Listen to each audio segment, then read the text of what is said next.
Yang pertama, karena tidak belajar ilmu, tidak belajar. Makanya di dalam hadis dari Abu Umamah Al-Bahili radhiyallahu an, riwayat Ibnu Majah, Rasulullah sallallahu alaihi wasallam bersabda, takunu fitanun, akan muncul fitnah-fitnah. Fitnah ini artinya pemikiran-pemikiran yang berbahaya. Yusbihu fiha ar-rajulu mu'minan wa yumsi kafiran.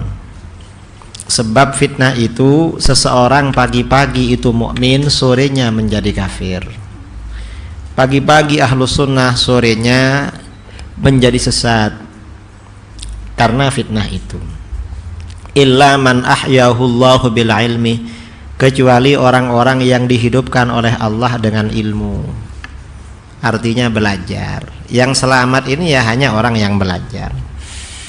Yang tidak selamat ya yang tidak belajar. Jadi yang pertama, orang terpengaruh aliran-aliran sesat itu karena bodoh. Kita alhamdulillah banyak punya pengikut-pengikut mantan Wahabi. Ada mantan Wahabi di Jakarta. Dulu asalnya Wahabi, sejak kecil Wahabi. Karena keluarganya memang dekat dengan Wahabi.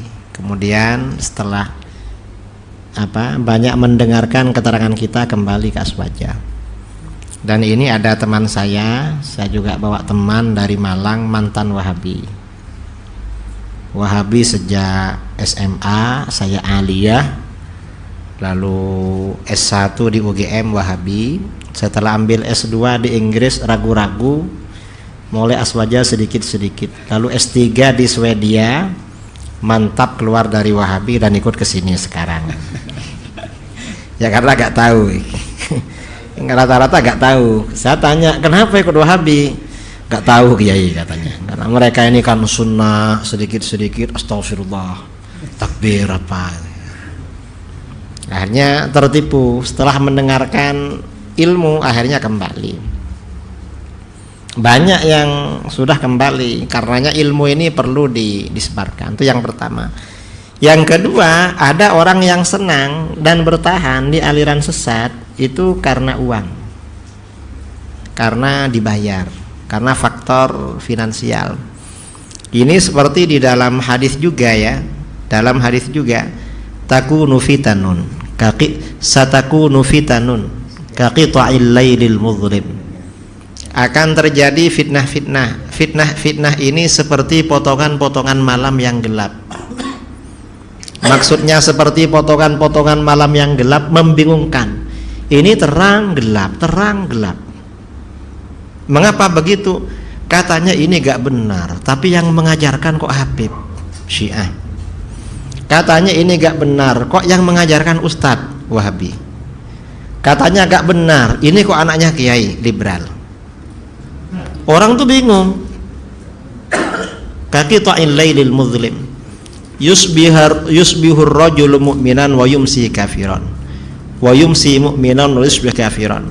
Orang pagi-pagi mukmin, sorenya kafir. Orang yang sorenya mukmin, paginya kafir. Mengapa begitu? Yabi'ur rajulu dinahu bi'aradin minad dunya. Seseorang menjual agamanya, menukar agamanya dengan sedikit kesenangan dunia. Artinya apa? Yang menyebabkan dia keluar dari ahlus sunnah, ikut pemikiran liberal, ikut Syiah, ikut Wahabi, itu karena ada bayarannya. Yang ahlus sunnah gak ono bayaran nih. Karena gak ada bayarannya ya gak bertahan. Ada yang seperti itu. Dan ini informasi umum ya, rahasia umum. Kalau orang Wahabi itu gajinya dulu ustadz-ustadznya itu $1.500. Kalau $1.500 itu berapa? Sekarang $1 14.000.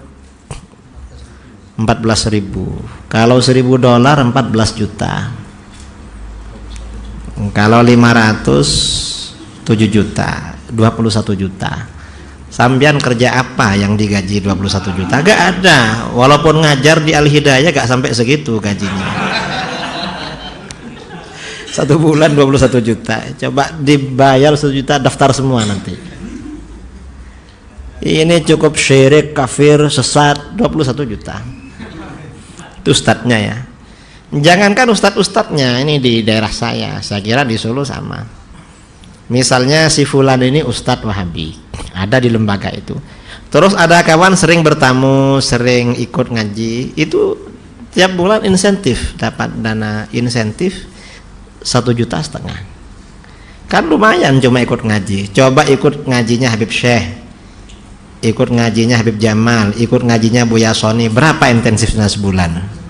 Gak ada itu, malah diminta sumbangan. Jadi memang ini ya, makanya, dan ini benar ya. Saya heran dulu, Imam Izzuddin bin Abdus Salam membicarakan orang-orang Mujassimah. Mengapa orang-orang Mujassimah bertahan dalam faham tajassim? Apa kata beliau? Orang yang bertahan dalam faham tajassim dan tasbih, kalau sekarang Wahabi, itu karena apa? Lisuhtin ya'kuluhu wa hutamin ya'khudhuhu. Karena barang haram yang mereka makan dan karena dunia yang mereka ambil. Artinya ada bayarannya dari dulu itu, bukan cuma sekarang. Karenanya orang-orang Mujassimah, orang Wahabi ini selalu mendekat pada kekuasaan ya, untuk mencari itu. Ini masalah. Jadi mengapa orang tuh ikut? Hatta aliran-aliran sempalan yang berkembang, misalnya LDII.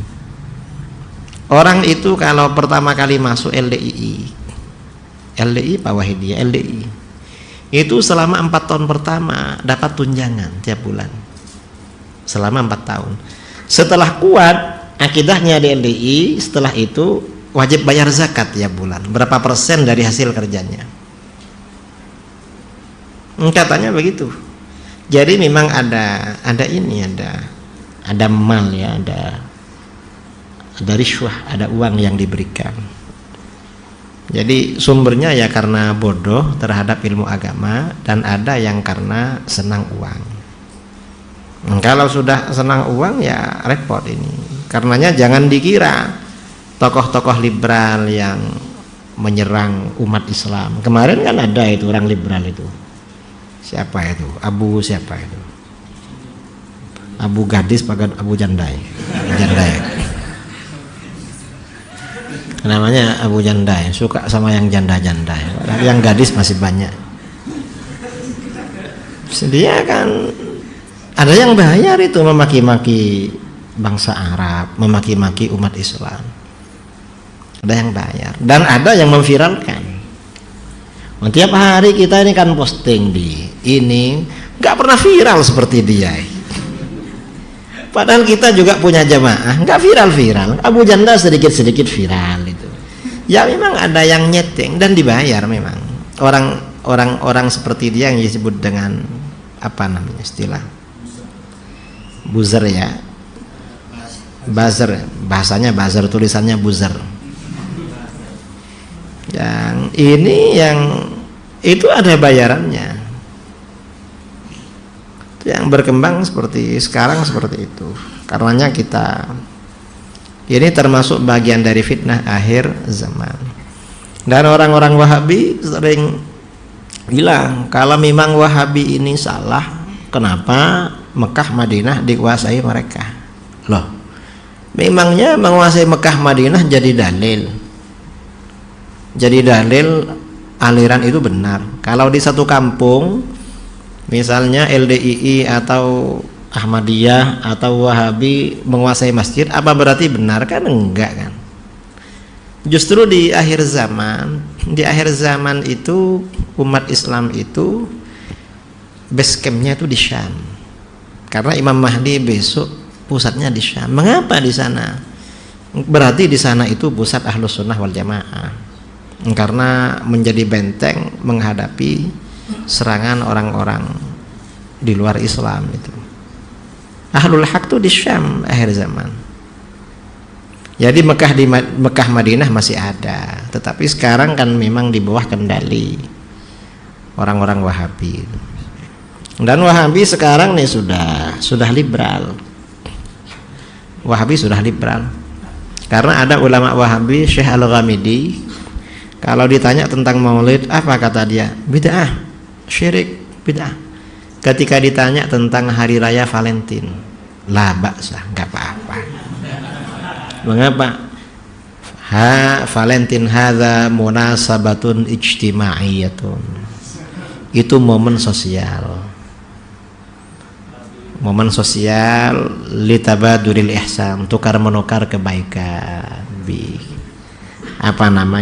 bagi-bagi bunga. Ada ulama Wahabi bagi-bagi bunga waktu Valentine di jalan raya, ada fotonya.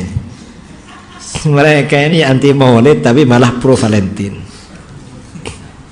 Wong itu hari rayanya orang-orang Nasoro dan orang-orang nakal yang tidak baik itu. Ini mulai kelihatan sekarang.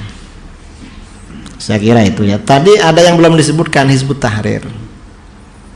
Hizbut Tahrir ini di bawahnya lagi, di bawahnya Wahabi.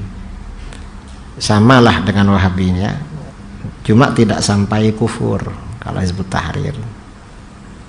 Hizbut Tahrir sesat dan menyesatkan karena mereka Qadariyah, tidak percaya kepada takdir Allah. Entah sekarang ada atau tidak ada, kita tidak tahu. Tapi sepertinya masih ada. Allahu a'lam.